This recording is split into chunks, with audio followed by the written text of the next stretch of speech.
Okay,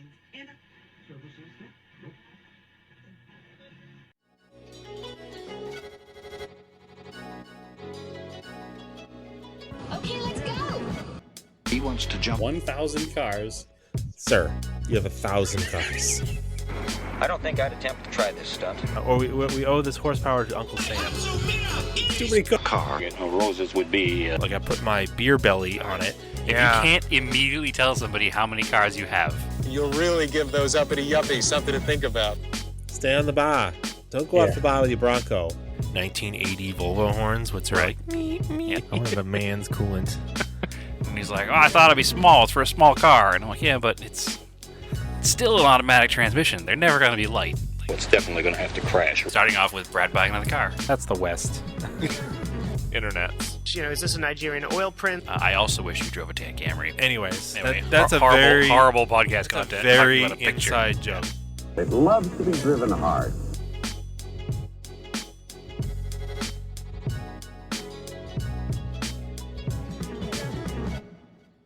This is the Adobe one, right? We're in Adobe. All right. So I'll watch when we end it that I don't close it. That's right. Good. All right. You're recording. I am recording. We are back. Hello. Welcome to Auto Off Topic. It has been a minute, and it is now 2026. What's up, Brad? I don't feel like it's a day past 2024. It does And not. we will call back to that comment when we go over our resolutions that we failed or made in the past year. So we will see where we're at. Well, this is good because I don't fully remember them. So you're going to test me, I guess. I took the time this afternoon to re-listen to last year's New Year's podcast because I knew I'm we had sorry. made some resolutions, and I knew that we probably nailed some and we probably failed some. So let's see how good or how bad we did in 2025. All right. Who do you want? I mean, you already know them. Do you want to go first? You do know them. Or do you want to make Well, fun of me? let's see. and let me go As- first. I always want to make fun of you, but that's okay. So All right. I listened to the episode. First things first, I just like to say I think it was a stellar episode, and I can see why we have so many people listen to us every week. That's all I have to say about that. Okay. Whoops. And no, it was a pretty good episode. It was a pretty good episode. So I enjoyed it despite it being my own voice because I forgot everything we talked about, and it was kind of neat to go back to the beginning of the White Truck Project. So. But anyway, so as a tradition goes, we generally have a Christmas themed episode and then a New Year's themed episode. But since we took the month of December off, we didn't do a Christmas themed episode this year. So, quick belated happy holidays to everybody. And I wanted to thank you, Andrew, for purchasing me an RC kit for Christmas because we have ruined each other's hobby life and have made each other into full-on RC nerds again. So I have to build now a Tamiya Monster Beetle. So very excited about that, actually. I'm planning out a paint scheme that will be different than box art. So hopefully it works out the way I think it's going to work out. Cool. Did you have a good holiday? I did. Yeah. It's Excellent. a good, nice, relaxing one. Yeah. Excellent. Yeah. I now have 2 RC kits to build because I officially also, as teased on previous podcasts, that I was thinking about getting into it. Naomi bought me a Yokomo drifted chassis to build. So she's also supporting the disease. So that's a surprise. So I anyway, was there should be consulted. plenty. And yes, I'm aware. And I appreciate the input that you gave her. Yeah. There was also a gift of vintage Mitsubishi posters, like dealership posters, that was a suggestion that was sent to her privately from our friend Brian. So I appreciate anybody who does that and helps her along to get me some gifts. So I have some sweet old Mitsubishi posters from the Mitsubishi anniversary when they were talking about their 1910s and 20s cars Ooh. and some like sepia tone dealership artwork to hang in the garage. So super cool. But anyway, so since we skipped Christmas, I just wanted to touch on that real fast. We can move right on to New Year's resolutions. Do you want to make some, or do you want to see how you did in last year's? See how I did in last year's, I guess, before I All make right. some. So for 2024, you know what? I think that we should actually make some for this year, Okay. because then if it's the same that you made it for last year, then I have something more to make fun of you with. Okay. All right. Have you thought of any resolutions yet this year? Well, Automotive or podcast related, or whatever. It could be whatever. I mean, I bet one of them was to get the Volvo running, and that, did happen. So I haven't driven it yet, but it does run. One of them was to get the Volvo running. Yes, you are correct. It was to get the Volvo running and to source a set of wheels for it. And I think that both of those things have been done. Oh yeah, I did. I do have a set of wheels for it. No tires, but wheels. And I think, I mean, did I talk about like maybe driving the Talon more, or like putting the intercooler in it that I've been talking about for the last 5 years? Yes, the Talent intercooler was on your list for 2025. Oops. I didn't even drive And that car. also, I made fun of you in the 2024 version of, sorry, the beginning of 2025, because it was also on your 2023 list. Oh boy. So you've missed that resolution now 2 years straight. Yeah, it's been a while. I haven't. Yeah, unfortunately, I don't know. I didn't even get to drive that car last year. I don't know why. I just didn't get to it. Busy. You had a busy year. I don't remember like what else I did, which is weird. But I'm like thinking, man, I drove the Galant a lot more. Is your Galant running on speed density yet? No, that was one of them. Then you have also failed that one. I think maybe. I mean, did I talk about like updating the fuel system? That was the beginning of last year, or was that the year before? I'm losing track now. It's the problem So, when you yes. own when you own cars for a Yeah. long time. So, You start to forget. spoiler alert. Spoiler alert. That was also one that you received a ribbing for last year, because running the Galant on speed density was also a 2023 to 2024 resolution as well. So Oh, that's now brother. also 2 years in. You did mention that you did partially update the fuel system, but you haven't gone all the way yet. Okay. So, Okay. and does the Galant have a sticky brake caliper? I think I fixed that by Okay, good. compressing it. Okay. I mean, who knows? It's been sitting again because I haven't driven it since the end of the summer. You So at least gave that one some attention. I did. I So didn't, because that was annoying, and I wanted to drive it more. And I had I a will. like I had like a really nice weekend with that in August, driving it around. I think I talked about it. I went over the Kangamangas and somehow had no one in front of me the entire time on a Yep. Saturday morning or afternoon, which was pretty crazy. That's unheard of. Yeah, it was a beautiful sunny Saturday afternoon in August, and there was nobody in front of me basically the entire way. Yeah. So yeah, I really should drive that car more. I didn't get much use out of the G20 either. I did no zero track days, but discovered. So another one of your resolutions was to do more track days. Oh boy. Well, I figured out that the ball joints were bad, and I do have them. I have to replace them. I mean, in my defense, the silly Subarus of my mom and Stephanie both needed wheel bearings, and that took up a lot of extra time repairing those cars. And I'm sitting here having a grand old time, giving you a hard time for missing pretty much every single resolution you talked about last year, but we haven't reviewed mine yet. So chances are pretty good I might have missed the mark too. We'll have to wait and see though. But yeah, that was basically it. Your big ones were fuel system for speed density, Talon intercooler, finish the Volvo, do more track days, and just use the cars more. Those were your goals. And I think Yeah. you accomplished. The Volvo's not finished, but it's close, and it's not like you wavered on that. So I'll give you that one.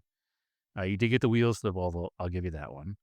And you did use the Galant quite a bit this year. So I'll Well, give you 50% credit. I'd use the cars more.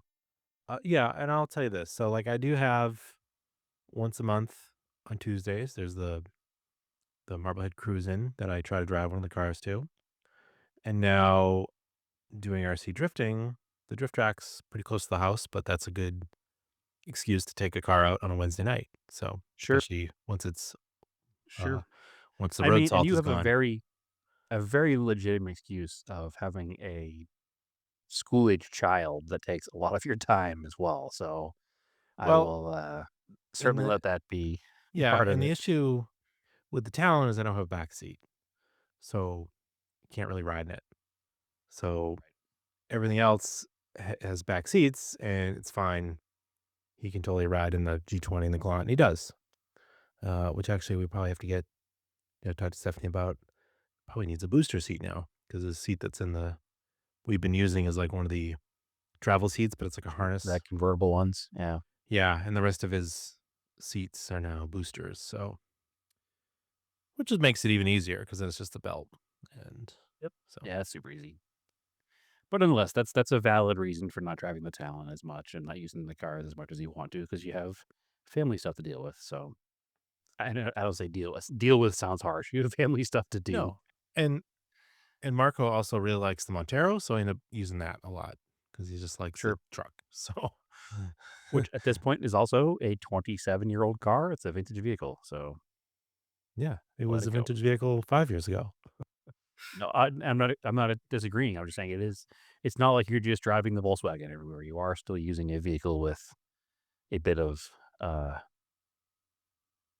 Hopefully, I didn't talk about the bumper. I definitely need to fix the bumper paint.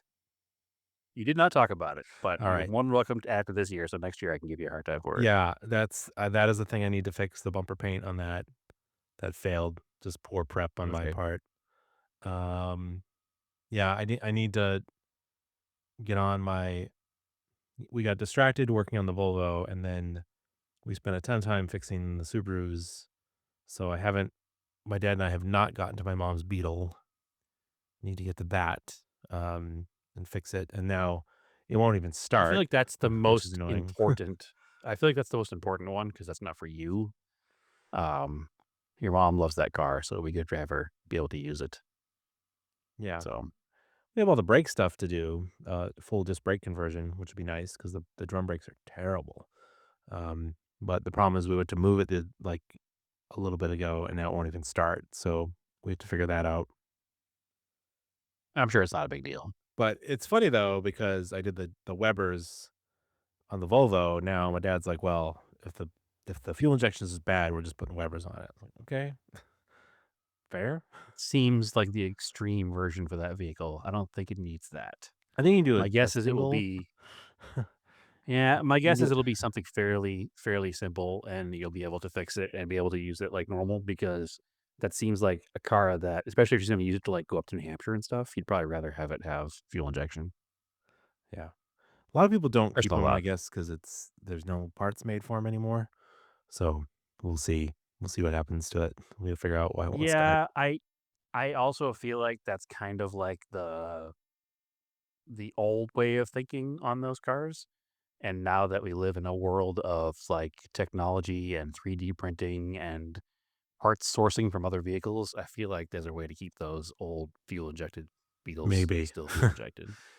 I feel like it's one of those things that like if you start digging into it, like yeah, the old way of thinking was take off the fuel injection and throw it in the trash. The same way that like a guy building a hot rod Camaro in '85 would take off his TPI and put a 4-barrel carburetor on it. You know what I mean? Like fear of the unknown. I feel like that's probably not the case anymore in those Beetles because there's such a high amount of them running around like California and stuff. And those cars out there need to have their factory fuel injection and emissions equipment still working to be registered. So my guess is there's something out there. Yeah, we'll see. Well, I guess so. What do I got? I gotta finish the Volvo. I guess. I mean, that's half. I half made it. It's more than half. I mean, it's pretty much. If it wasn't for the weather, you'd probably be driving it. Yeah, I'd probably be more motivated to work on it. It's just been super super cold, and but I mean, definitely having it running definitely makes me want to work on it more. I'm like, I don't feel as stressed out about it. Not like it was getting pretty annoying where it hasn't run yet, but now it does. So we know it at least runs. The rest is like, in my opinion, like not a big deal because it's just like weird wiring that needs to be fixed. And It's more like tinkering now than a big project. yeah, there's just like 10 wires in that car, so it's not a big deal. The big thing is like I have sort of have the seats. I need to find the bases. I need to really work on finding the part that helps them mount in the car. Because even just sitting in it to like start it, like those seats are awful, so awful. Terrible. And it's not gonna be fun to They're no drive with better this than thing. like the video game seat you buy at the dollar store. Yeah, but yeah. So there's that. Uh, I'm not gonna put the Talon intercooler on here. We'll ignore that. Maybe I'll just do it anyways. But I guess the only other thing would be like just drive my car more. I'm working on it. I gotta fix the G20, the ball joints, to be able to use that again. It somehow got a sticker. I don't think it should have, but it did. So easy for me. Nice. But yeah. What did you have for resolutions? So let's just cap yours real fast so we know what to review next year. So your resolutions are finish the Volvo, fix your mom's Volkswagen, and just use the cars more. Yes. I feel like you can hit that. I feel like you can hit that. Mostly because you've knocked off the ones off the list that you haven't completed in the past 2 years. So that's pretty good. And now you can fix those ones if you want to. So last year, what did I say? I said I was going to 100% have sold the Mercor. Oof. And maybe was going to have sold the 944. Oof. I was going to turn the yellow Cressida into my daily and sell the Eclipse. Oof. And I said there would be 3 cars sold this year.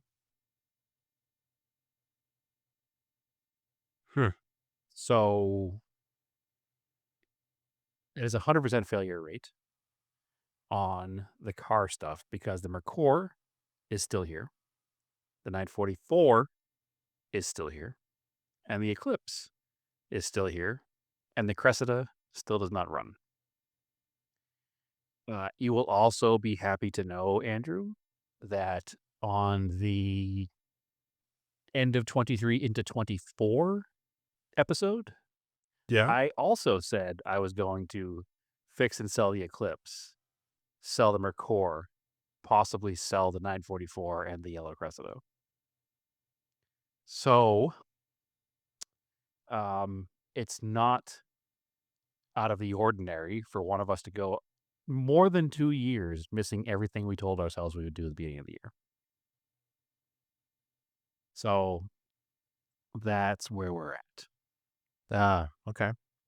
We have failed terribly. My like catch-all resolutions last year were to go to more events. Which I would say I did that. I did a bunch of new events this year, including like Monterey. And to use the garage because at this point last year the garage was still empty because it did not have doors. So I would like to say that the garage wasn't empty, but it wasn't usable yet because I had the wrong doors. I don't remember. But I wasn't using the garage yet, and now I'm using the garage. So I did pull that one off. So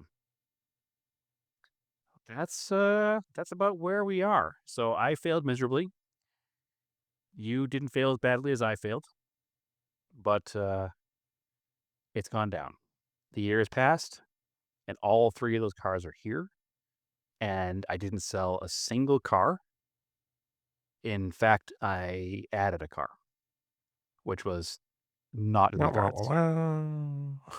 So at least I didn't say I wasn't going to buy a car, because I would never say that, because you never know. But I did buy the Starion this year in July.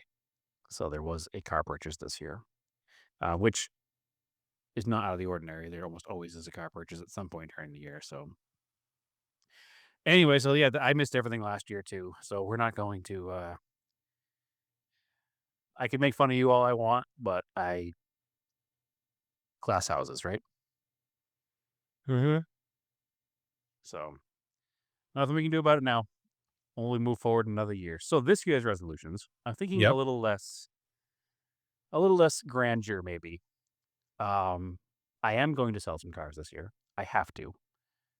It's a financial issue to not, so it has to happen. So this year, I have made 2 separate resolutions, automotive related. One of which is the Mercor will be sold this year. Okay. Third time's a charm. Third year's a charm. That's going to happen. Has to happen. The 944 will now definitely be gone this year. Okay. This also has to happen.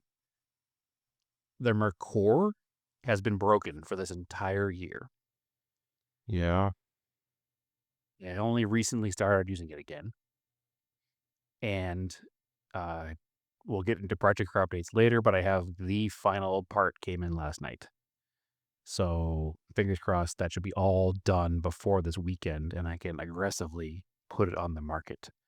I was thinking of using Haggerty's auction site there, but it seems like that is a very slow rolling event because a friend has been trying to put his car on there, and it's been going on for like 3 months now. So Huh. I don't think I want to do that, but we'll see what happens. I wasn't going to use an auction site, but I'd like to just move the car on now. I haven't tricked any of my friends into buying it, so I have to actually do a real car sale, which is never fun. So that has to go 100%. So that's the big one, that there will be at least 2 cars gone, probably 3, and they really will be this year, and I'm holding myself to it. And if I don't do it, I would like everybody in the Discord to harass me until the end of time if they're not sold. The last one is I don't want to carry any long-term projects over into 2026. So any car that I have that is not running by mid-year. So let me rephrase that. Any car I have that come July is a non-running car, whether it's a car that I've had for a long time or a car that I have purchased between now and July. If it's not running in July, I have 6 months to fix it. And if it's not running by the end of the year, it's gone. I put that July date on there, so if a car breaks in November, I don't have to sell it in December. I just don't want any long-term stuff hanging over until next year. And the only caveat of this is the 2 cars in Massachusetts, because they might not be here, so I can't work on them. So, and they both run as far as I know, last time I was there at least. So I don't want to carry over any long-term projects.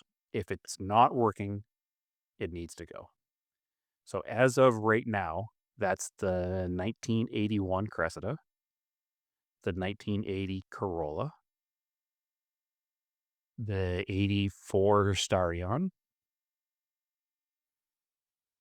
You think that's it, right? I think that's it. So those 3 cars right now, if they're not running by the end of the year, are just going to be sold. I'm not going to let them stick around if they're not fixed. Okay. So that's my goal for this year. No huge long-term projects, because it's my personal goal in life is better mental health. and having less giant broken projects hanging over my back is better for my mental health. So I think that's the big one. Come 2026, I'd like to have just improvement and maintenance projects. That's all. Nothing that needs to be done. So everything else runs. I've started everything else in the past couple of months. The Colt works, Camaro works, Mercor runs, 944 works, the 79 Cressida works, the 83 Sapporo works, and the truck works, and the Eclipse works. So right now, those are not on the chopping block. But if any of those have a catastrophic failure by July, then I only have to the end of the year to fix them, and they got to go away because no projects hanging over my head. So that's where I'm at. Okay, fair enough. So come July, when I've bought 7 cars that don't run, you can remind me of this. So I might do that. the biggest one, obviously, is the Corolla because the engine's in part. I don't think the Starion should be an issue, and I still have just not. I haven't touched the yellow Cressida, save for moving it, since that trip where you were here trying to help me diagnose it, and that was what, 3 years ago. Ooh, okay, yeah. And the car hasn't been touched. So if I'm not going to touch it, I have to move it on. So at this point, I'll take a bit of a loss on it, but it is what it is. So I'm giving myself, this is it. This is the year. If not this year, then it's gone. So if you're in the market for a 1980 Toyota Cressida, just come hit me up a year from now because it'll probably be for sale. There you go. I'd like to fix it, but we'll see what happens. So that's my resolution for this year. I failed all last year's. They were the same as 23s. I failed them then. Failed them in 20. So I failed them in 23 to 24 and 24 to 25. So moving into 26, that's what we're going to do. So we also had a couple of podcast resolutions last year. Oh boy. We were going to have more guests. We had a couple. We did. Just a couple. We were going to make some merchandise. Mm-hmm. You didn't do that.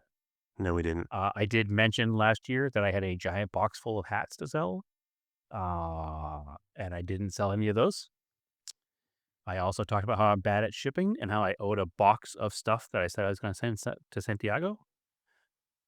That had been about 6 months at that point. That box is still here. So that's another full year without shipping that to Santiago. So that's cool. And we said that we were going to try to run some more Ford Noon events. And I don't think we did that either. So, bunch of goddamn liars. So, in the beginning, I said, I listened. I know why y'all listen. Now that we're a bunch of liars, I don't know anybody trusts us or listens to us. So, nope. Terrible people. So, we need to make some merch. We do? I need to ship this box to Santiago. I need to offer these hats up for sale. You should. But that's where we're at, unfortunately. I didn't, we literally 100% failure rate on everything we said. So, pretty much, save for the Volvo, which is a big project. So we'll give you good credit for that, but everything else lacked. So, anyway, on that depressing note, let's kick off 2026. We'll fix our stuff, we'll use our cars, and we'll have a good year. Because that's what I need in order for my own personal mental health this year. All right. I mean, that sounds good to me. Sure. I don't see why it wouldn't be. I mean, I wouldn't say 2025 was a bad year. I had a lot of people and dogs living in my house for a good chunk of the year, which is a part of my excuse for not getting things done. But that has not been an issue since June or July. So I've had 6 months to finish stuff I haven't finished, but it is what it is. That being said, we've both done a ton of stuff this year. So the failings on these are not exactly failings on us as car people. It's not like we didn't do anything. We did a ton of stuff. So that being said, what were your favorite events you've done in 2025? Let's see, favorite events. Well, what do we do at the beginning of the year? Anything? Mm, there wasn't much because I did go to Japan. I did a lot of car stuff there. I'll just count that as one car event Okay. because I went and did a bunch of car stuff while we were also vacationing. So that was kind of cool. Yeah, I drove on Fuji Speedway. So yeah. Pretty epic. And yeah, and then it would be, let's see, there was no rally. I missed Grid Life because I was busy or something. I don't know. I did go to Watkins Glen and I saw SVG win. That was really cool. Also pretty epic. That was your first trip to Watkins Glen or second? That was the second time. Okay. Um, I still have not made it. yeah, and what else? We went to, NASCAR New Hampshire again. Yeah, that's kind of the same. I guess that's not really a top event. It was cool when I was in Portugal. I got to go to a big car festival at the only car museum in Portugal. So that was really that Caramulo Motor Festival. That was really cool. That's definitely like if you're over in Europe or can get over there, you should definitely check that out. And that was super neat because it was totally by chance too. Yeah, I didn't really plan it. It just sort of happened all the time we were there. Um, that's kind of like the biggest car events. I didn't really do anything else. Oh, the NASCAR trucks that walk at Lime Rock. That was really cool. That had never happened before. Yeah, that's rad. Yeah, I think that's everything. It's bad when you kind of forget because you just get so busy. But I think that was all the races I went to. I didn't do any IMSA races because we were planning a big trip to Japan, so I didn't do any early IMSA races. Didn't go to Daytona. I didn't go to Indy 500. That was the year before. Yeah, and then I think that's pretty much it. I mean, I did. Uh, Marco and I went to see Hot Wheels Monster Trucks, and that was kind of like not very good, but whatever. It was for children. Wasn't meant for me. Why is this children's movie not entertaining to me as an adult? Yeah. I'm trying to think. That's kind of like it. It actually wasn't a lot of events because that's the thing. They don't do IMSA at Lime Rock anymore. I really need to get to. I keep saying this every year. I really need to get to Watkins Glen for an IMSA race. I'd love to get out to Long Beach and see IMSA, and I'd be really interested to see Formula D now. I mean, I was before, and then I would like to see, IMSA at Laguna Seca. And I was pretty jealous that you went to Car Week. I got to figure out if I can get out there at some point. Well, you have a spot because Yeah, I just reserved I have my own camp spot this year. I know we've So, got. We do have plans. We're going to San Diego, for the NASCAR race. NASCAR street race. Yep. That's a regret I do have. I didn't make the time to get to the Chicago race, but also I was talking to Stephanie about this the other day. I said, yeah, it's kind of like they were having it like at an awkward weekend if you're not local to Chicago. Like I don't want to get on a It's plane 4th and of July. travel for 4th of July. Like I like being home for 4th of July. It's just an easy holiday to be at home, right? So, but they're not doing that anymore. So they're going to do it in San Diego at the Navy base, right? Coronado Adjacent to. basically. Yeah, it's Coronado Island. It's on the base. Partially on the base, partially off the base Yeah. is what I've heard. Yeah. So, we've got seats that overlook the bay. I figured that would be. It overlooks the chicane and the bay. I figured we want to look at the water. Yeah, it's pretty when awesome. when the cars aren't going by. So yeah, that'll be really cool. Yeah. So what were your favorite events? Well, you mentioned one. I made it to Monterey for the first time ever, Mm-hmm. which was wild. And I do have my camping spot now secured for this coming year. So, pretty stoked on that. I do know you don't like camping because you like sleeping on the ground, but we do have a spare cot. If you do want to come, you can borrow the cot for sure. Let's see.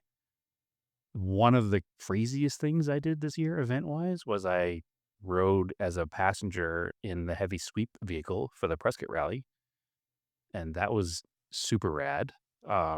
We didn't have to tow anything, but just to be in the event was pretty neat. Especially the fact that we did sweep in a Lamborghini LM002 also was really cool. So that was probably one of my favorite events of the year, just because it was so ridiculous over the top. Let's see what else event wise. Those were the two really, really big ones. I did a bunch of off-roading in my truck, which is something I haven't done in a very long time because I never had a truck. But now that I have a truck, that's been a thing. Did some camping trips in the truck. Had a really good time with that. That's really been it for big events. I guess I should shout out my own event. We ran the second annual now Arizona Rising Sun Rally, and I was nervous that it would not be as good as the first, and it was every bit as good as the first. So it was an absolutely perfect event again. So that will happen again in 2026. Another thing that if you were trying to find a week to come out here and hang out would be a good one too. So there's that. What else?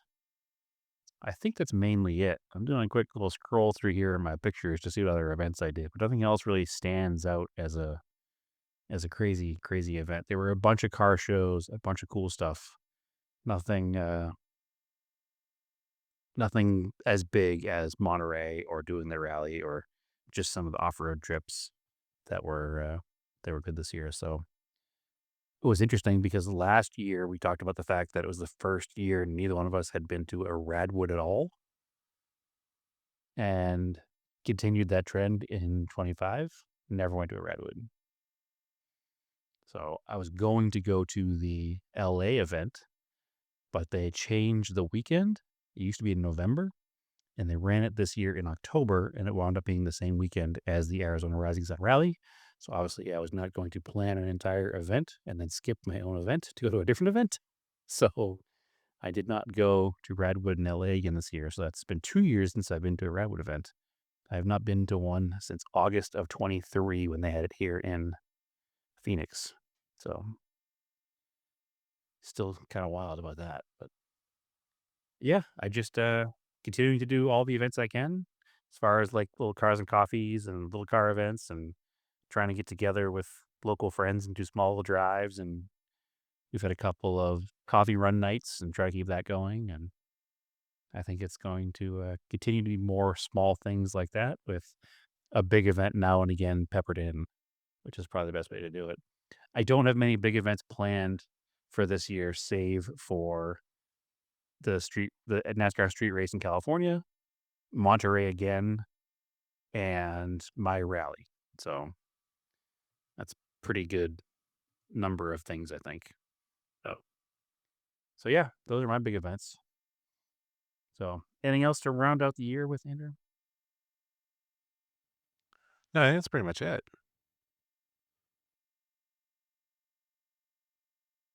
Oh, I muted myself because the dog was barking. Sorry.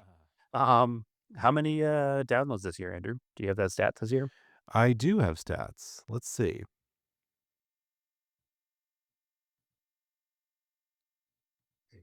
Curious of the growth or shrinkage of the podcast listening base. We had Oh, I less don't have year episodes over this year. year. We missed a We're not few. doing we're not doing corporate metrics here. We're not about that. Sure. I'm just more curious. Just I know what last year's number was. That's why oh, we okay. talked about it last year at the end So of the hold year. on. I So have if it's a it lower lined up. number, you got to bump those numbers up. It will be a lower number. It's down a lot. 4.4 thousand downloads. I don't know why it's so 4,400 probably. Yep. That is less than half. Yep, down 58%. Sweet. All right. Well, podcasting is for closers, so we're out. Yeah, I have no Yeah. idea. Not that I care. Listen, We don't we make talked money about off of we this. talked about it last year. We're not chasing numbers. Every year, more and more podcasts come out. More and more people are listening to podcasts, but also there's more to choose from.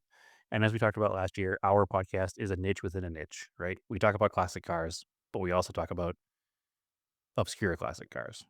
So we're the only podcast you'll ever hear mentioned an Isuzu Stylus or a Dodge Colt or an Infiniti G20. So if you're into those kinds of cars, that's why you're here. If you're into Porsches and Ferraris and Lamborghinis and supercars and hypercars and Formula One, you'll find content elsewhere. But it is what it is. I'm not worried about it. If I do it, Your core group is here. if I do it the last 2 years, it's much more impressive. It's 15,000 downloads. Still, top episode is from May of 2024. Is the Let Old Cars Be Old. So that's out of the last 2 years. That's the top episode. It's all about hitting taglines. Yeah, for last year. the Also top trademark, because I have a T-shirt design with that T-shirt with that logo on Yeah. it for our merch that The- we're gonna make sometime. Yeah, the last top episode we've got is the Volvo Gets Pistons. That's for this year. Yeah, we kind of dropped off quite a bit. I don't know what We happened. took off a lot because we don't have guests. We don't we haven't post been regularly all consistent. the time. We haven't been. Yep, we need to be more consistent, and we need to have some more guests. The problem is you're And, fighting now, even just looking at my current podcast feed. It's like people will release a podcast, but then it'll be like 10 or 15 minutes long. And they release like one every day. Yeah. And that really juices your numbers. And now people are releasing AI podcasts, right? So they're like, Yeah. it's an uphill battle. And we're not in this for the money. I don't really care.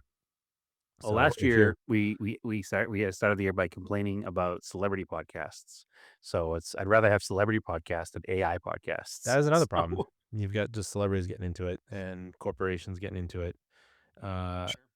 And, that's what it is. We are a small independent podcast. And we don't charge anything. Like we said, you can listen to us for free. We don't even have ads. We won't even sell you a T-shirt, even though we keep saying we're going to. Yeah. We really should do that. That should definitely be something that we need to look into. It would be nice having some merch. And like I've said before, the easiest way we'll probably do that is through the Discord, because it's easier just to have people say, I would like a large. I'd like an Yeah. extra large. And you just order what people need, and we don't have to spend money on extras. And that's probably the way we just do it. I have more experience now in this than last year because I did handle T-shirt stuff for the rally. So if we do have a couple of designs you want to put out, we can put out a page on our website and have direct people there to say what they want, and I can get those particular ones ordered. Everybody put in their order, in advance, and I can have the shop that made my shirts for the rally make shirts again. So I do have experience with that now. So this is a off-air topic we'll get back into later for sure. Yeah. This is probably why Just- people don't just- listen anymore, because they just don't. But anyway. I can't believe Santiago still listens. A year and a half waiting for one box of stuff I said I was going to give him. Jeez, Now it's just become a it's joke. wild. At this Well, point, yeah. So yeah, well, that's interesting. But we do have we had most of the downloads, of course, in the United States, 3,800, almost 3,900. Yeah. We had a few Canadians, some Germans coming in third place. United Kingdom in fourth. Surprisingly, Singapore is in sixth. Singapore made the list last year, and Turkey was a big one last year too. No, Turkey's not there now. Makes me wonder if there's some sort of like people using a VPN or something. Maybe. Could make that number skewed to weird places. A few in But Japan. anyway, yeah. So again, Maybe we that's for don't my care trip. necessarily. Yeah, right. We don't care necessarily about the numbers overall, but it would be nice to have a little more consistency out of us for our listeners, the ones who do stick around, and the ones who do message us every Friday. There's not an episode, and wonder where we are, wonder where we've been. So we also haven't been posting much on Instagram, on both our personal accounts and our podcast accounts. I've noticed a big fall off on that on my end of things. So I think it's just been a tiring year. So I think you try to be a little less run down by things in 26. To be and fair, try to be a little more positive about some stuff. So yeah, I mean, What's a that? lot of people are burned out on social Yeah. media. So Yep. that's kind of where that comes So- from. Anyway, moving on from this depressing note of the state of things in the podcast and independent media world. Get any project car updates, Andrew? I think you got a big one. Yeah, I do. Sorry, I'm playing with my headphones. Yeah, the Volvo runs. Which Um, we now know because you said it before in your New Year's resolution, but that is incredibly huge news. And I am beyond the moon excited for you and cannot wait for the next time I'm out there and the weather is good to take a ride in the car. yeah. So my dad and I and fellow listener and former guest, Chapel, who lives nearby, we worked on it a couple days in a row and like 2 weeks before Christmas. And got it to fire up and broke the cam in, and it runs decently. It definitely needs jetting and tuning, but so far there was no well, I shouldn't say there was no leaks. As soon as I filled it up with coolant, it started to leak out of the water pump, and that was like a bit disappointing. I was like, ah. And I thought for sure that we weren't gonna get it running that weekend, but luckily, it's kind of weird the way the water pumps are on these old Volvo engines. It just mashes up to the bottom of the head in the front and has two O-rings, and the two O-rings are only located by a groove in the water pump. They don't have a matching groove in the head. It's literally just a flat surface on the head. So you have to when I put it on the engine stand, I didn't put it up tight enough to the head. So luckily we were able to just loosen the bolts a little bit and pry it up and retightened it, and it's sealed. So it stopped leaking. That is a win for sure. So that was a little bit nerve-wracking at first, and that it took a few tries to get the fuel system primed. We're just running it off a gas can because I need to drain the tank in it still. And once we kind of got that down and the pressure set, we were able to get it to run. But the timing was very retarded. And even though it looks like as best as I can tell, we set the distributor up properly and set the oil pump drive up properly where the distributor matches into, and the distributor was pointing at the number 3 cylinder like everybody says for timing, but it just and then the adjustment of the distributor was interfering because there's a little oiler button on the distributor that was hitting the block if we turned it too far, and then the other way the vacuum diaphragm was hitting. So basically, we took it out, flipped it 180, readjusted where the cap was, the number one cylinder, and then we were able to adjust the timing enough, and it was running. So it's a thing a term or a phrase I recently like was made aware of. Somebody sent it was a link to like a Harry article that talked about it, and then it actually. I have a confession. I've been watching Roadkill Garage lately. It came up there. Steve Bullshit said it. You just kind of gotta. Sometimes you just gotta give the car what it wants. If it, even though it's supposed to be set up this way, but it's not working, but it works the other way. That's just Right. what it is. It's the car wants it. Just give it the car. Just give the car what it wants. That's a pretty big revelation that you've been watching Roadkill Garage because you've been so anti that the entire time I've been trying to push it. So I feel I'm like I was definitely not into Roadkill. I'm more into Roadkill Garage. if you went back and watched certain episodes so not early Roadkill, but later on, they're very similar. In fact, there are many Roadkill episodes that are in the same garage as Roadkill Garage. So, Yeah, it seemed like they were just like, we're just doing these all different episodes, but they're all doing them in the same place. It's all the same people. So it's mostly all the same people, yeah, and there's different guests for different things, and yeah, there's some good stuff out there, and I'm glad that you're watching it. What is your favorite Roadkill Garage project car you've seen so far? I mean, the crop duster came out really pretty at the end, Yeah. Yep.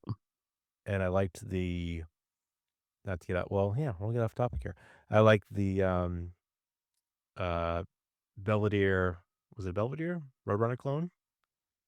So they took the Roadrunner that was wrapped around a telephone pole and then dropped it into a. Oh yeah, yeah. The seat they call it a C body Yeah, because it was turned into a C. Yeah. yeah, Yeah, no, that one was super cool. It was like a green car. They swapped everything into, I think, right?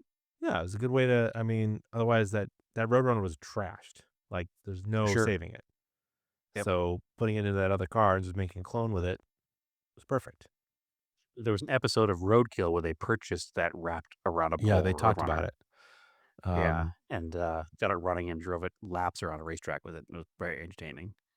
So, but yeah, no, I love those guys. I love the way they build cars. I love the fact that they're just about making it fun, making it work, and making it usable, and not like concerned as much about making it perfect. And just like the fact that the aesthetics just come along with the build as it goes. So Well, the other thing that I'm people would talk about before when I was doing stuff and making videos and doing those type of things was that they do show the struggle. There's a lot of TV shows that don't show the struggles that you have, and they show the struggle. So Yeah. it's relatable, Yeah, right? they'll show them do the whole project, go out and drive the car, and something immediately breaks, and they won't like edit that out. They'll drag it back to the garage and fix it again, which is like real life stuff for sure.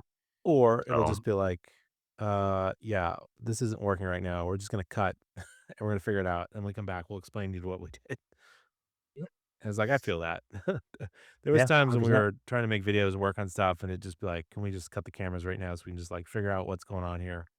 When we come back, we'll do it. We'll do it on camera afterwards when we figure it out. We'll explain what we Yeah. did. 100%. Well, I'm glad you're in. The crop duster is also one of my favorite cars they built. There's also a red duster they did more recently. Well, what was his? Was it like a 71 Roadrunner? Which one? There's a 72 bunch of them. Challenger. The red one that it was actually once they polished it, like they cut and buffed it. It was like a really nice car. That was a Roadrunner, like a 72 or 73, I Yeah, think. that's a But good there was looking another car. duster.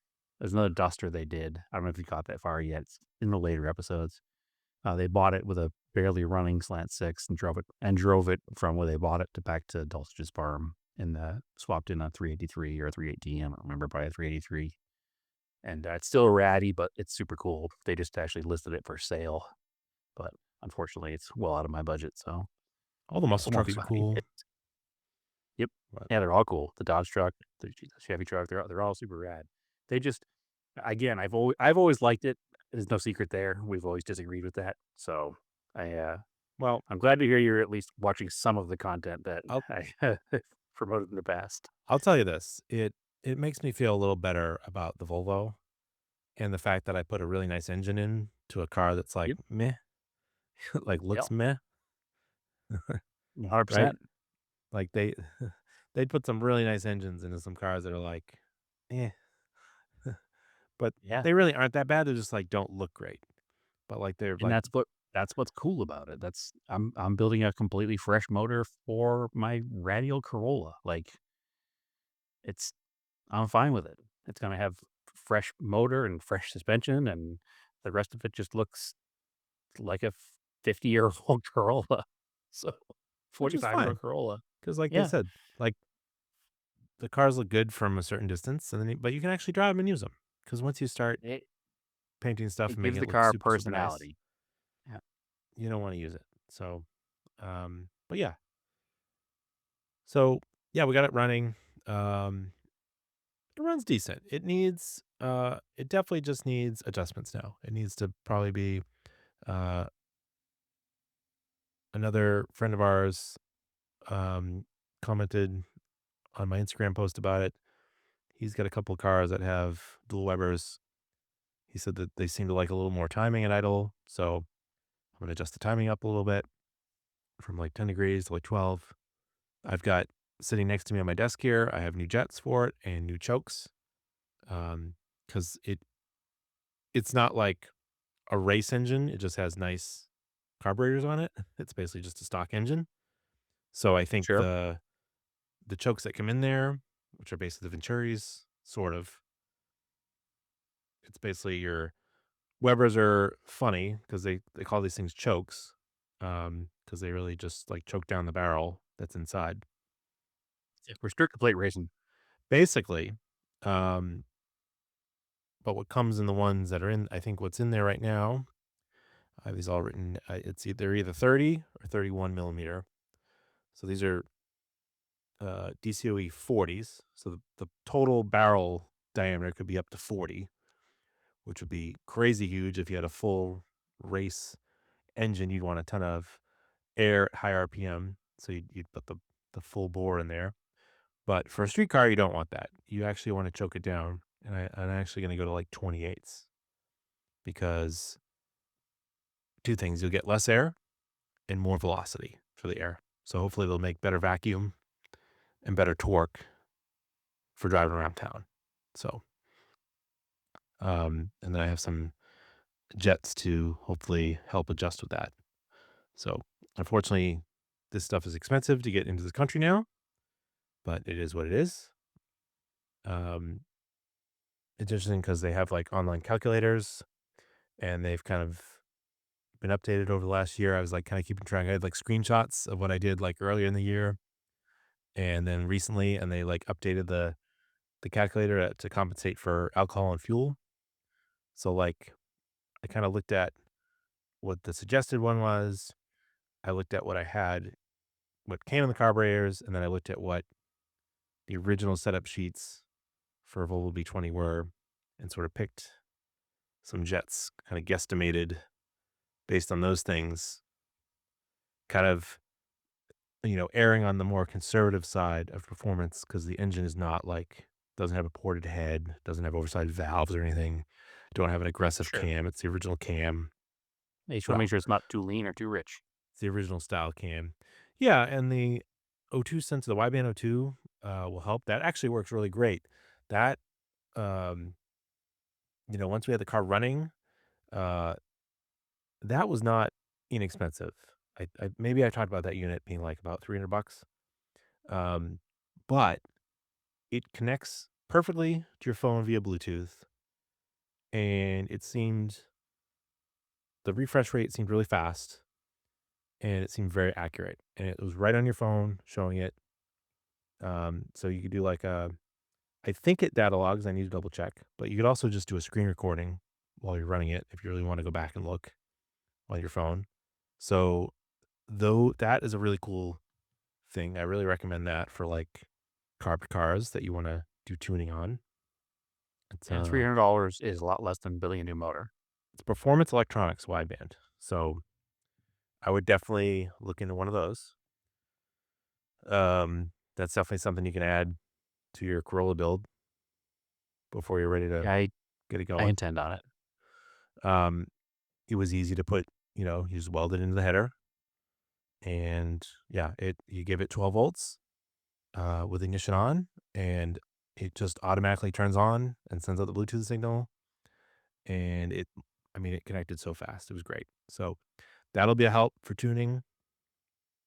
Um, of course, we've also got the little vacuum thing you use for Webers. That was helpful, but really, it's just we got to play with the adjustment of the throttle butterflies to make sure they're all synced, and then play with the idle screws. Because the big thing with Webers is you do most of the tuning with the progression holes. They say like it's like 90% of Webers is at idle through mid range is what those um, idle jets will do. So once you kind of get those, everything else kind of falls in line. And then the thing with Webers is once they're kind of tuned, they really don't go out of tune very easily. They'll usually hold their tune really well. So There's not a lot of parts that move that are adjustable because it's all like hard parts, right? yeah, and the cool thing is you're basically it's a carburetor per cylinder because there's dual. So each cylinder gets its own little. There's basically two carburetors inside each Weber. So I've got 4 carburetors. So unfortunately, that makes it expensive. I had to buy 4 sets of jets. No, 4 jets, 2 for each carburetor, not 4 sets, and 2 jokes for each carburetor. So, but yeah, that's. And then the other thing will be with that car is fixing the rest of the wiring. So all the wiring in the front of the car has been fixed, except for, all the broken wires have been fixed. Everything works. Everything lights up. The headlights are being funny. They're kind of on all the time. And I don't think that has anything to do with the LED conversion. Those are actually really nice parts. I'll, those, maybe I talked about installing those, but lighten them up. They're really, really nice. They fit really well. I highly recommend getting one of those kits. But what happens is you turn the ignition on and the low beams are on, and then you turn it to start and it switches to high beams without touching anything else. So that's a little funky. We got to figure that out. And there are no brake lights either. So you have running lights, but no brake lights. And then there's a bunch of loose wires in the cabin that I need to figure out. And I also have, maybe I talked about it, I have the fuse block panel I need to switch out for regular bladed fuses to get rid of the old ceramic fuses. I think we talked about You this talked about before. that. Yep. But that's really the next big thing. And what we'll probably do, I probably won't do a lot of tuning or trying to get it running right now because it's so cold out. And even though the garage is heated, you have to open up all the doors because you can't be running the thing inside. Well, you're also not going to be driving the car in this weather. Exactly. You want to kind of tune it in more of springish to summer weather when you're actually going to be driving it. For sure. So I'll probably maybe swap the parts over. We'll see. But I'm going to focus on the next time I go to work on it. We'll just be cleaning up the wiring and try to figure out what's going on with those lights so it's all ready to go. And then maybe I'll probably even wait till it's a little bit warmer out and bleed the brakes and flush the gas tank. But yeah, that's other than that, it's having it running is absolutely we've talked about this before. It's absolutely motivation to work on it more because there's no, it runs. And this again, Right. and it's funny because I'm watching this roadkill show. I'm like, this is kind of the way I've always done cars. I didn't really feel like I feel like I didn't get this idea from watching Roadkill. I'm like, this is just kind of the way our philosophy has always been for working on cars, you kind of just get them running, and then you can figure them out after. Maybe that's why it resonated with you so much and why you liked watching it. And I guess I'm It's late to why the I liked party. it. It's always just been. It reminds me of what we do. They don't go crazy on everything else until the car functions, and the first thing they do in every car is power wash it. So it's like it's Yes, literally you the guys give me a hard order time of. about cleaning I don't stuff give you a before hard working on time. it. I don't give you a hard In time. the I Discord. I do the same thing you do. Yes, the Discord does for sure. So, but I always clean things before working on them. It's much nicer to work on something that's clean than it is to work on something that's also dirty. Like, why not clean it first? That's why I spent like 20 plus hours cleaning the interior of that Starion before I even like dug into what was wrong with it because I wanted to see what I was working with. Like I wanted to scrub under the hood, scrub the interior, clean up any spiders that were in it or any of that kind of stuff. And I now have the car up in the air and crawling around underneath it, and it's superbly clean under there. It's like it's so nice to work on a clean car. Crawl around the car and I don't get greasy and dirty and grimy and covered in years of mud. So always clean the cars. Speaking of Yep. my project car stuff, I I don't guess, hey, know. I talked about pulling the tank out, I'm pretty sure, but they also might have been on the Lost episode. I think it So was. I'll do a quick coverage of it. I pulled the tank out of the car. We initially had thought there were 2 holes in the tank and it was leaking onto the ground and it was empty. Got the car jacked up. I don't remember if I told this or not, so bear with me if I did. I'm just going to go over it quickly. Jacked the car up, looked a little closer at it, realized there were no holes in the tank, but yet it was still dripping on the ground from what looked like 2 holes in the tank. What had happened was the tank was full, like completely full, like over full. And as it sat for as long as it sat, gasoline expands and contracts, I guess. I don't know the specifics of it, but I know the fumes and the vapors make things like you put a gas can outside and it blows up, like not blows up, but like expands. So the fuel somehow moves around inside the tank and it wound up underneath the sending unit and it seeped out around the very hardened old rubber seal and ran down the side of the tank. And it pooled in 2 places that hold the undercoat off the tank, and it looked like a perfectly square pickaxe hole. Well, it wasn't. It was just the undercoat and the fuel leaking from the top of the tank. So obviously, I realized this when I'm under the car trying to take the tank out, and then realizing the tank has got like 12 gallons of fuel in it. So that became a little bit more of a job than I was anticipating. But thankfully, a good friend of mine, Chris, uh, probably know him on Instagram as Angry Bird GTI, came over here. He lives in the neighborhood and helped me wrangle the tank out of the car full of fuel. Got it on the ground and drained the tank with a siphon pump and into multiple 5-gallon buckets because there was a lot of fuel in it. Very old fuel, but it was in there. And the good news is that the inside of the tank, other than having a bunch of like gunk on all the baffles and everything, is in really good condition. There's no rust, there's no issues, there's no problems, there's no holes. I do not need a tank. So I'm able to just clean that tank, probably recoat the undercoating where it's damaged, put some new seals on the sending unit so it doesn't leak out anymore, and then just reinstall that tank back into the car. So that seems to be the plan.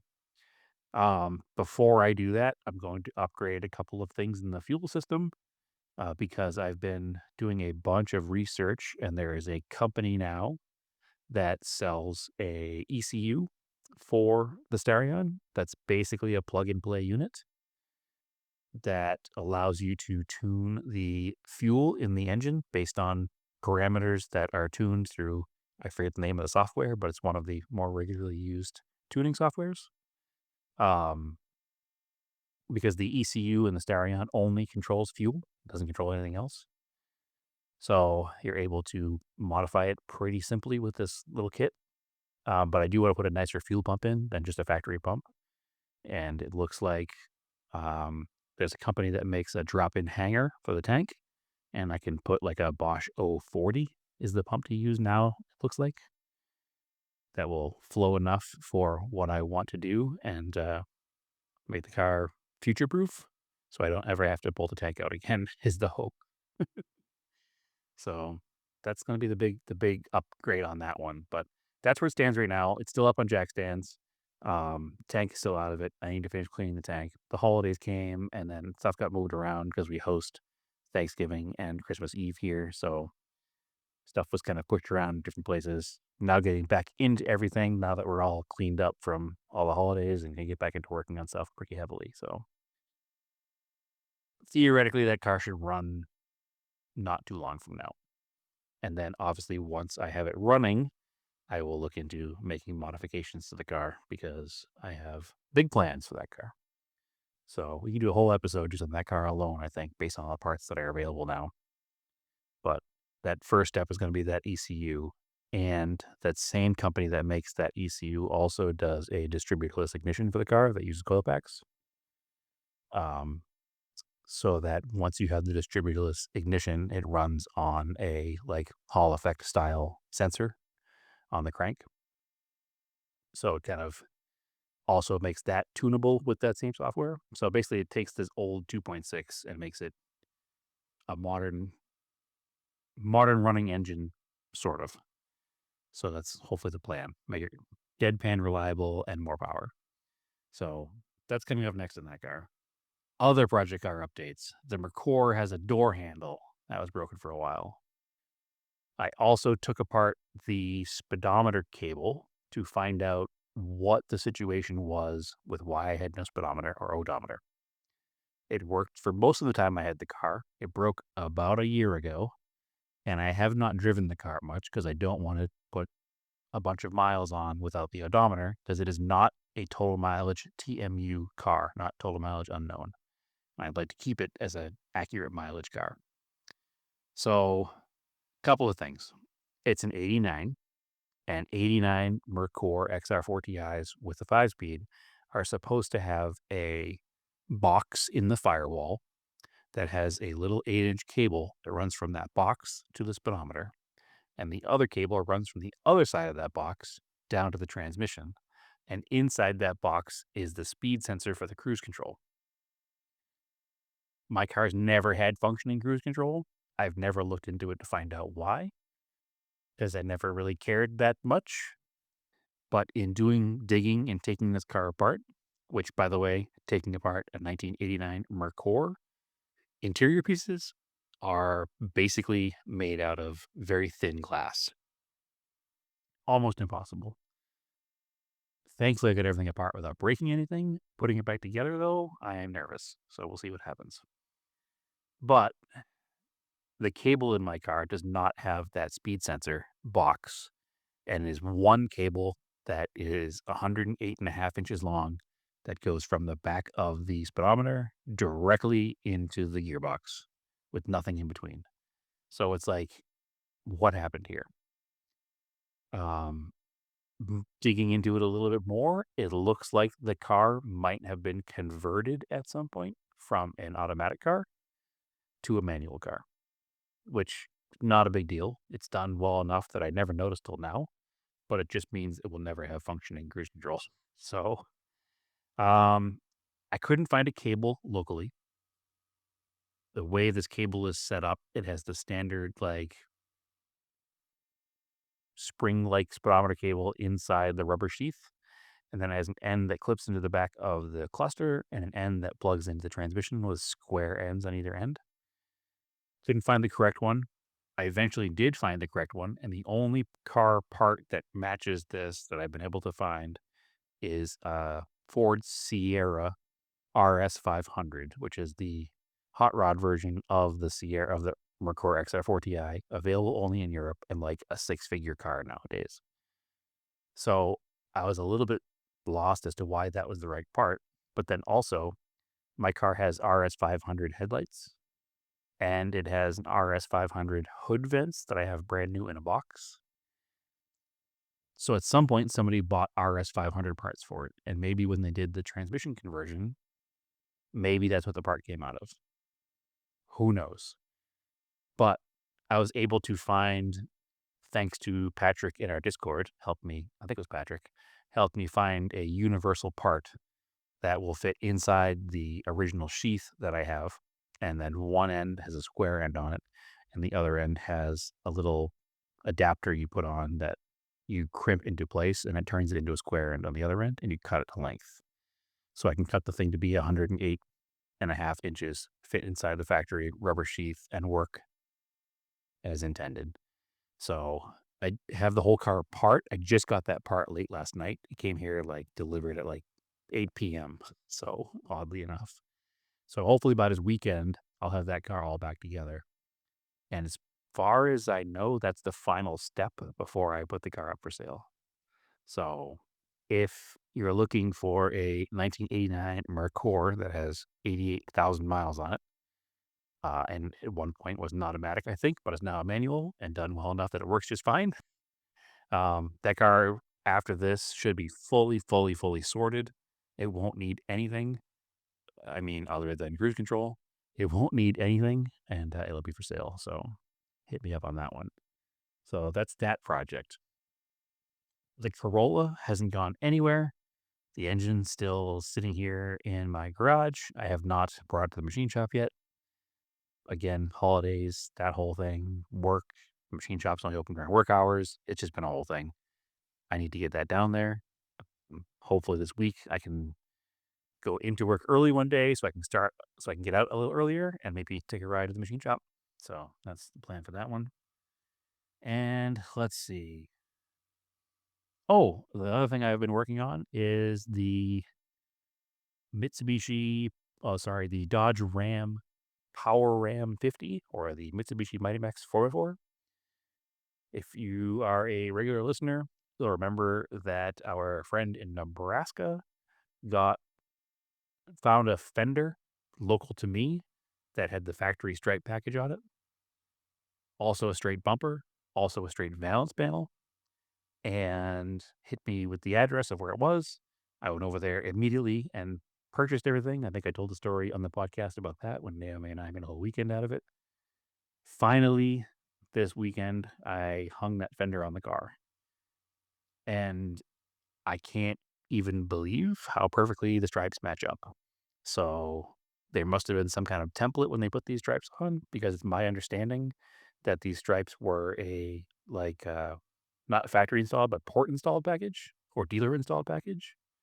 So the fact that they line up perfectly is shocking, but also amazing. So the new fender is on the truck, and it looks like there was never ever a problem. Yeah. So it's that's like a once in a lifetime find to find a fender you can just bolt on that has all the right stripes, all the right matching, in the right color So on a 40-year-old truck. correct me, right? That truck entirely happened this past year, right? I picked the truck up in September of 24. Okay. Didn't start working on it until December and finished it in January. All right. So it was December to January to get the car running again. I would And say, I've just been using it all year. yeah, that truck was our best win. I'll take credit for it, too. Our best win in 25. Yeah, actually, last time you were here, I think I had it, but it wasn't running yet. No, it was gross and under your tree that drops all the stuff and birds live in. Right. But I'd already cleaned out under the hood and stuff. You saw it after I had discovered everything I needed to discover, but hadn't started Yep. working that yet, I don't think. So, but yeah, so I started working that in December. We went away for a 10-day trip in January, which, as much as I loved the trip, all I wanted to do was go home and work on the truck. Because I had it just running when we left, I think, but not driving yet. I came back, I got it driving. There were 2 setbacks. It's come home on a tow truck twice, both of them fuel related. The first one was when the original mechanical fuel pump gave up the ghost, and the second one was when the electronic fuel pump that I added to replace the mechanical fuel pump failed after 2 months, and I replaced that with another one of those fuel pumps because it was warrantied, But at the same time, I purchased another style of electric fuel pump that's been recommended by like 100 different people. And I put that in the glove box. And I put a little couple lengths of wiring and a cheap set of crimpers and ends in the glove box. So that if it ever happens again, if that other one fails again, at least I have a replacement ready to go. So hopefully it won't go home on a tow truck again. But yeah, that truck's been 2025 was definitely the year of the Mighty Max pickup. So, and I added the cap this year too. So, and it got a windshield this year. All kinds of stuff this year. It went to the Big Williams show, which is my favorite weekend of the year locally, but it's 7,000 foot of elevation climbing, and did that with all our camping gear. So it's been a good year for that truck. It took a lot of my energy at the beginning of the year, but it was fully worth it because it's gone all over the state, done a bunch of off-roading, a bunch of camping. It's been a good time. So now next time you come out here, we'll have to take the truck off-roading so you can experience the no longer languishing under a tree covered in bird crap moment to an actually functional vehicle. So hopefully it'll be 100% done by then because I'm still looking to do still needs radio and some interior work and need some minor stuff, but it runs and drives, and I drive it all the time. So it's kind of been, I won't call it my daily because the Eclipse is my daily, but it's kind of been used a lot. So, and then the final project car update / down date is the Eclipse. I failed emissions. First time in my life ever failing emissions. So I don't know what to do. Uh-oh. What I've seen a couple of places, my NOx is too high by Yep. almost double, which is interesting because the whole top end of the motor is fresh. It's been recently gone through. Everything else seems fine. And last year, or 2 years ago, last time it went through emissions, it passed with flying colors, like wasn't even close to failing. And this year it's more than double the normal. So there's a couple of things that people have suggested that I look into. I just haven't had a chance. I actually had to do an emissions repair on a family member's 05 Lancer this weekend. I put a catalytic converter in. I shouldn't say I did it. I supervised as I taught him how to do it, and he did a wonderful job. So good on him. But I got a little greasy a couple times, but overall it was all him. But anyway, speaking to my friend Josh, who has had many Mitsubishis that have failed emissions, and he said to go to the parts store and buy 2 bottles of Heat, which is the basically gas antifreeze, but it's also like an alcohol product and a water remover. And that supposedly should clean enough of the fuel burning to burn off the NOx. So I did that. I went to AutoZone, bought 2 bottles of the yellow Heat, put it in the tank, drove it about 60 miles all on the highway to get the cats up to temp. Went back to emissions. So it's parts per million, I think. It's 4.5 is what it's at. It has to be at 2.5. Sorry, way around. Yeah, no. That's it. It has to be at 2.5 and it's at 4.5. So I did all that, drove it like 60 miles, went back, ran it again, and it went from 4.5 to 4.2, but still well above acceptable. So it did something, just didn't do enough. So I have to check timing, make sure the timing is set, make sure maybe we didn't screw something up terribly. The timing is way advanced because that can also cause NOx to be up, I guess. And then the third step is to check the EGR system and make sure it's fully functional and cleaned out. So I haven't got there yet, but all that's happened is I've failed. And I tried the quick, easy method of putting alcohol in the tank and hopefully sneaking through, but it did not work. So we shall see. It's frustrating because the car is now not registered, and I can't register it until it passes emissions. So for my project cars, that's the quick overview of what we've missed in the past month, which actually is a pretty lot. It's a good amount of stuff. It's been busy around here. All that with the holidays. So, and tons of RC car stuff, and that's really the big 2026 thing. Andrew is going to be our like continued foray into RC cars. I'm well down the rabbit hole here of RC Listen, drifting. I started 2025 with no RC cars purchased in a very, very long time. By the end of 25, there were 4 new RC cars here. Yeah. So I've been playing with and tuning my Yokomo chassis. Yep. Just doing small stuff here and there. The first mod was an alignment rack for an RC car, which I will saw work that. with Very cool. all the RC cars, all the touring Yep. cars. It's on my list. Even the Yeah, buggies because need it. you want to be able to set the alignment.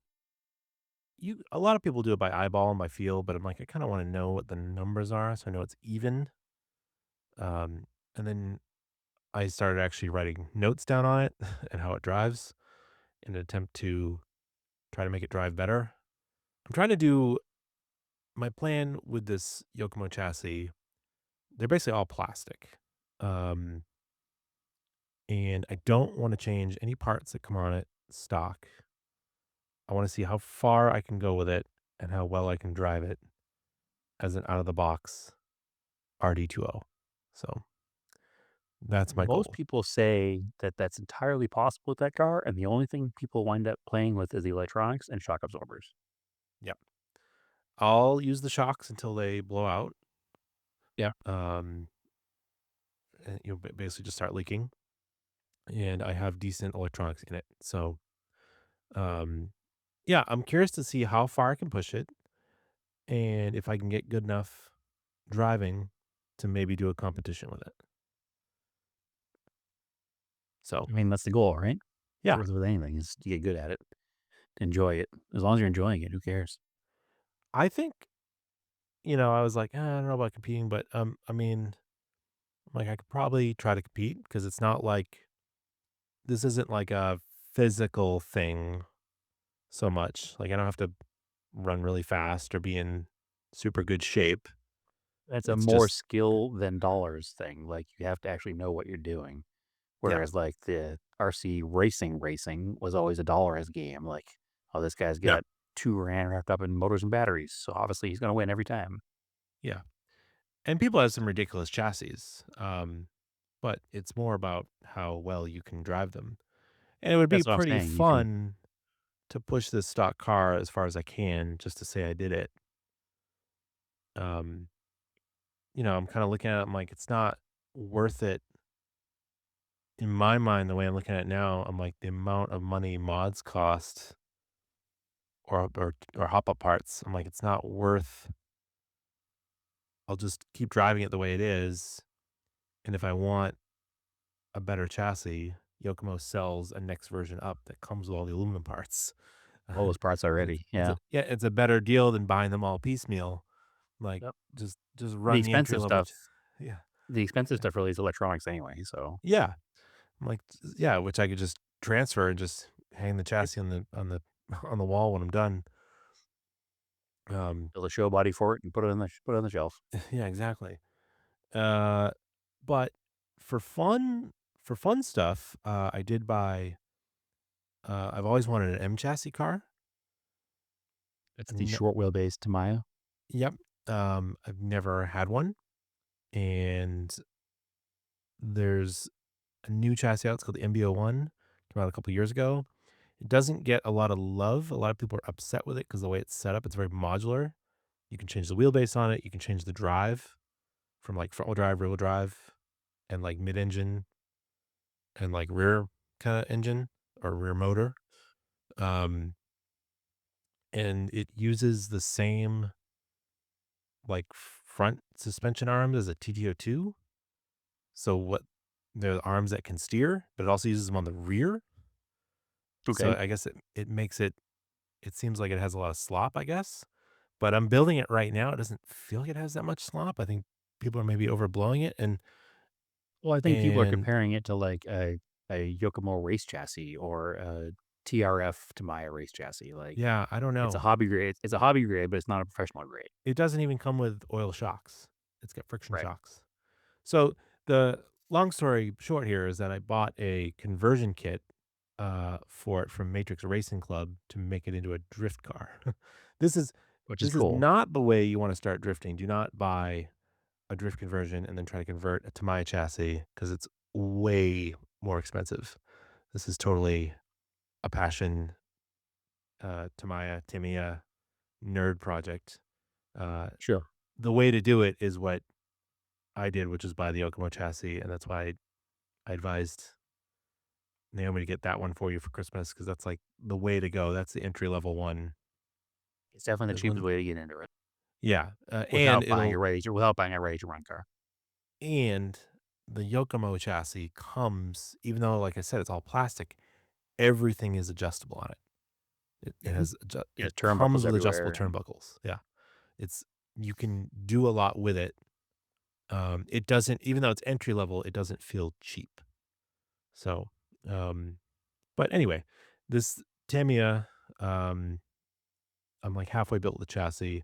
I did put entry level because I want to experiment with electronics. I put entry level Yokomo electronics in it, so it is brushless, but they're It's not price. even that much. They're not even that less expensive than the Hobby Wing, but they're slightly less expensive, and they're pre-wired. I don't have to do any soldering. And interestingly, they come with a Tamiya plug on them, but I had to get an adapter because the ESC is set up for lipos, not nickel metal hydrates. So that should be pretty interesting just to try it. And I bought a base Yokomo gyro because that's it. I'm like, I want to feel the differences in these electronics and understand why some are better than others. Because that was a big revelation driving the Yokomo chassis is that I put $150 servo in it.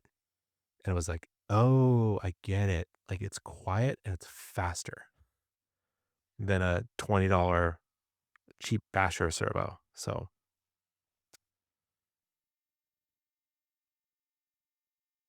Well, let me know how the mid-level stuff works because I got to purchase some stuff too. And if I can save some coin, I'd love to. supposedly the ESC is pre-programmed. It's a drift ESC, but it's pre-programmed to be with good throttle response for drifting. And then I bought this weird no-name drift servo off of A-Main. That was only $50. I'm gonna try that out. What's the brand name of it? It's like digital racing. It's like something Okay. random. I've been watching a lot of YouTube videos about electronics and what the combo of things is that's like budget friendly but also like good because I Yeah. don't want to spend a ton of money if I don't have to. But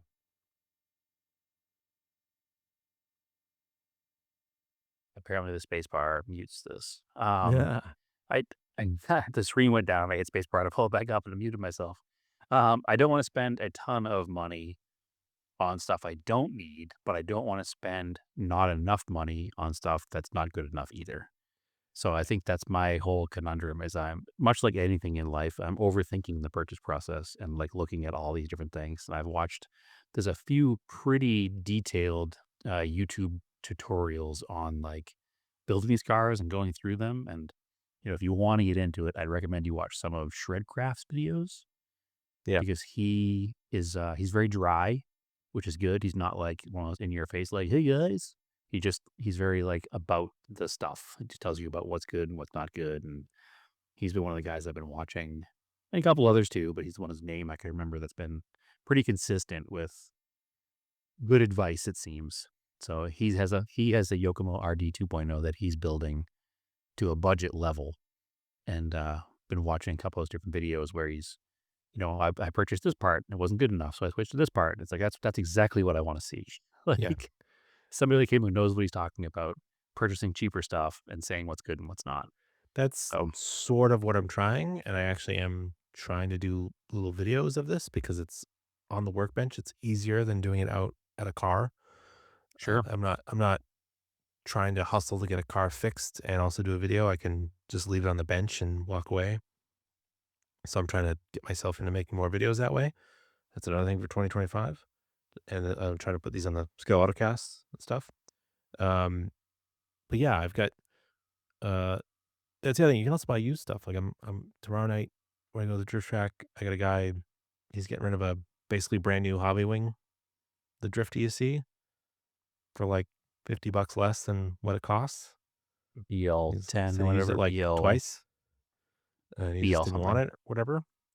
And I picked up a the guy that runs the track. He was like, I got this Yokomo, I think it's an MD10 or an ST10. It's a low transfer special. So it's a roll car, they call it. So the weight is up high and really soft suspension, so it actually rolls and moves like a real car. Sure. And that's like almost a $400 chassis. And he was just like, I'm just gonna sell it for half price to anyone local that just wants to get it running as a roller. So I got it for like $170. It's basically brand new. What chassis is that? Load transfer special, LTS. Yokomo LTS. It's Yokomo as well. Yep. But Okay. basically Well, it's I like it's watching those ones work. They're neat. Yep. Yeah, it's basically, I think it's based on a YD10, which shares a lot of parts of the RD10. Now we're really losing people. But Yeah, we'll get 100%. some Yeah. drift people. But the battery, basically the motor is in the back, the transmission's in the back.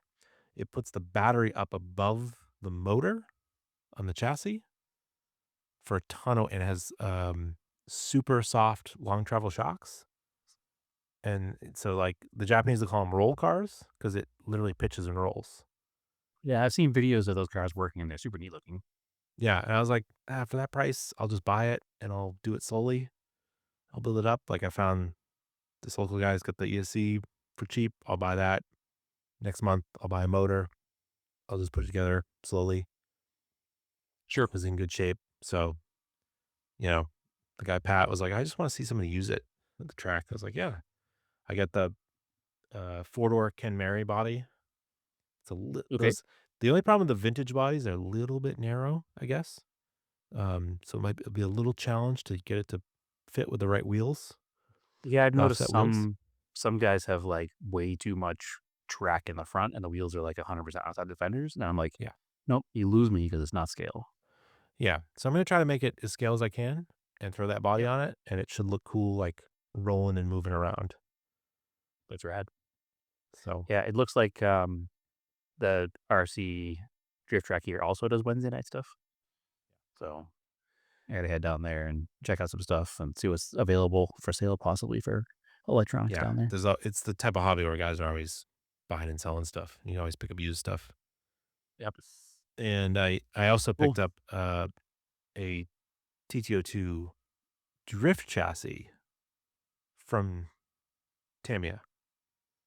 So the reason why I bought it's when drifting started, it was 4-wheel drive cars with just plastic tires. For sure. So that's Yep. that's what this chassis is. It has no gyro or anything. But you can't But run the that re- anywhere. I can't run it anywhere, but I'm going to convert it to rear-wheel drive.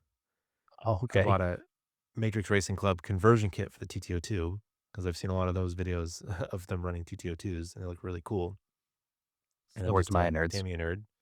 Yeah. But the reason why I bought this one, it's the one with the red RX-7 on it, because it was only $140 and it came with ball bearings and it Wow, came that's with a the good deal. RX-7 body and it came with a lighting kit. Weird. So I was like, that's worth it right there. Even Yep. if I'm not. And an ESC. Yeah, it's got the original factory ESC and the brushed motor, which that's one of the ones I'm going to send off to our friend Brian, who's getting back. We got back into RC because now I've got several extras of those. I'll save Sure. those for other, basher projects, but I've got one extra set I can share. So yeah, that's worth it. I thought just to, and if I'm kind of looking at it, I'm like, well, I'll try the electronics and the MBO1. And if I like those, I'll either swap them over to try on the other one, or I'll get another set of those, or I'll see what I want to do. I'll wait and see what kind of electronics I want to put on it.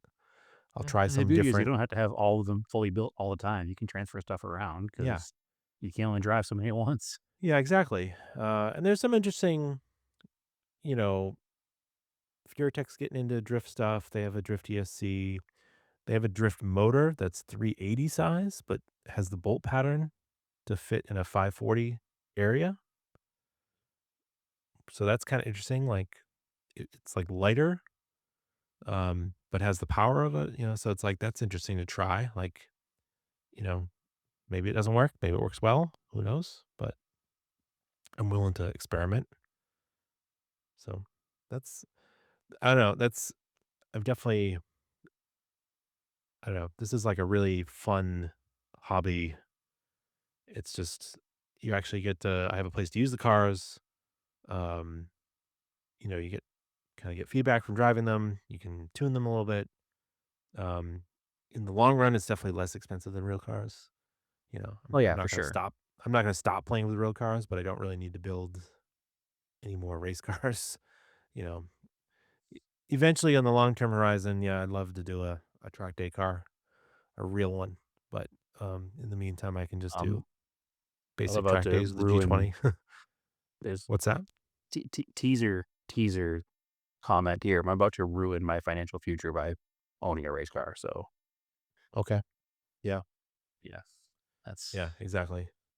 yeah. I Also, won't be I can racing have it all very these RC often, but cars, and I don't have to insure them or register them. right. Or store them in the garage bot. Yeah. I'm actually Um. building shelving for RC cars in my garage. Yeah. So, 'cause I know there's going to be quite a Yeah. few. I'm just looking at my workspace area. I need to add some shelves to display stuff, but it's as Marco's getting a little bit older, he'll be able to do it with me too. Yeah. It's And like that'll become a lifetime obsession to him as well. yeah, you can. It's not like karting's pretty cool. That's also super expensive for a family. Yep. It's a lot of work, but this is like a little bit more manageable. You know, he can have his own car. Maybe he can get decent at it. So He probably will be decent at it because kids are good at this kind of stuff. yeah, So, I'm into it. I mean, Sweet. I definitely like to compete and maybe see how far I can go. I think it's possible to be decent at it. I could be completely wrong, but we'll see. I'm sure it'll be fine. I'm looking forward to it, to getting into it. I'm looking forward. I'm a little envious of the proximity of your track to you compared to me to my track, but it is what it is. Even the owner of Um, the track he's like, you're closer than I am. It's like, yeah. nice. But the vibe there is really cool. He's all about like making everybody faster and drive better, and like when there's a bunch of people there, he'll be like, all right, train time, and everybody like gets in, tries to run in a big long train, and they try to force everybody to be better at tandeming, Sure. like non-competitively, just like Well, let's the all good thing about this practice. too is that you can learn the tandem stuff, unlike in a real drift car where like the stakes are way higher. You're talking, Yeah, it's in Lexan bodies. They just pop back out yeah, again. yeah. I've definitely had a couple wrecks with people, and it's like, oh, your car not broken? All right, we're all good. Carry on. Sweet. Well, I think that is a good first episode of 2026, Andrew. It is. All right. So, I mean, we'll try to post more to social media. Um, For sure. we'll try to post more pictures of the fun things we're doing with cars. I think we should. My challenge to you, Brad, maybe do a couple little short videos while you're working on stuff. Just throw them on Instagram. That's all you have to do. It doesn't have to be fancy. Just like what I did with the Volvo, right? Where I was like doing a little tour around the engine bay while I was working on stuff. Why don't you do that with It's the, comfort zone level. That's what we're talking about here. yeah. But it's like, it doesn't even have to be more than a minute. You can just be like, yeah, Yeah. here's what I'm working Well, on. it's funny. I was trying to figure out how to crimp the end on this bomber cable, and there are Yeah. no videos that teach you how to do it. I would imagine it'd be So, like a bike cable. No? sort of, kind of, but there's this weird little tool that it comes with that's a disposable crimper. And Oh, basically, you set it in like a bench vise and crush the crimper onto the part, and it crimps the thing. oh, I don't have bench vise though. It's the problem. Oh, but you have a I bench, was like, right? oh, let's go buy a bench vise. Turns out bench vises very expensive. So I Even have at not Harbor bought one Freight? yet. Yeah, they weren't cheap. All right. Yeah, they weren't. I mean, I have like a tiny little dumb one that doesn't do very much, but yeah, they're not. I guess I can get. I don't know. We'll That's see. also like something that would be good used like Facebook Marketplace. Look for a vice. Yeah, I guess I don't need like a really big one. No. I don't need the professional level $1,500 one from Granger. No. What does Harbor Freight have? Let's see. I'm looking at it real fast. They have a 5-inch swivel vise. 5 inches enough? Is Nope. that the width I of the didn't say that out jaws? loud. I assume so. Yes. It's $60. Yeah, So maybe there you that'll go. work. You just need a Home good Depot bench. has a 4.5 inch for $29. I have a bench. Can bolt it to my bench. It's totally Yeah. fine. All right, maybe I'll buy one. There you go. We'll see. So yeah, do some short little videos and stuff, and I'm gonna try to do the same. I'll attempt. I'm just not as comfortable doing the video and uploading the video as I am at doing pictures or when somebody else does a video. I actually did a probably hour-long video for a local guy who makes YouTube videos. Hasn't come out yet, but just a tour of he's big into vintage Japanese stuff, so I kind of Oh, there you go. a tour of the Japanese stuff in the collection, or some of it. We did about half the collection. So Cool. Yeah. But we'll other see than that, next week. come join us in the Discord. It's fun. Yeah. It's the easiest way to get a hold of us. The other thing I think we should work on too is I know we're doing RC stuff, but maybe we should fit in a couple of model challenge builds. Get me to build I was models actually again. just thinking about that. Just thinking about that. Yeah. So we should pull that off. Yeah. I would like to get Pulsar back out again. I started the other day on one and only did a few things and put it away, but I would like to get back into that too. Yeah. Only so much 'cause time in the day, unfortunately. Yeah, exactly. I even have my 24 scale Montero RC kit I need to finish up too. Because that's a cool thing to just show off at the drift track because people are into it. That's the other thing. They added a scale crawler course. So it's cool that I have one of those already. So everybody's into that too. When you need a little break from drifting, you go over, there's a corner. One of the guys does landscape and he brought a bunch of extra rocks and built a cool crawler course. So I feel like the RC drift guys are into scale, and that's why they're also Yep. into crawlers. Yep. So that's why we fit in. anyway, as we Nerd level 1,000. spiral here at the end. Yeah, All right. End it, Andrew. we are on Off Topic Instagram. That's probably the best place. Not gonna even talk about the other places. Scale Autocast on Instagram. I'm Racing on Instagram. Rad, where can they find you? They can also find me on Instagram at TSISS350. I also post on our own podcast accounts and obviously on the Discord. In order to find the Discord, message us on the Instagram. We'll get Yep. you there. We'll get you a link. All right, cool. As always, keep yours analog. Private club, cool people only. Keep yours analog and aim for the roses.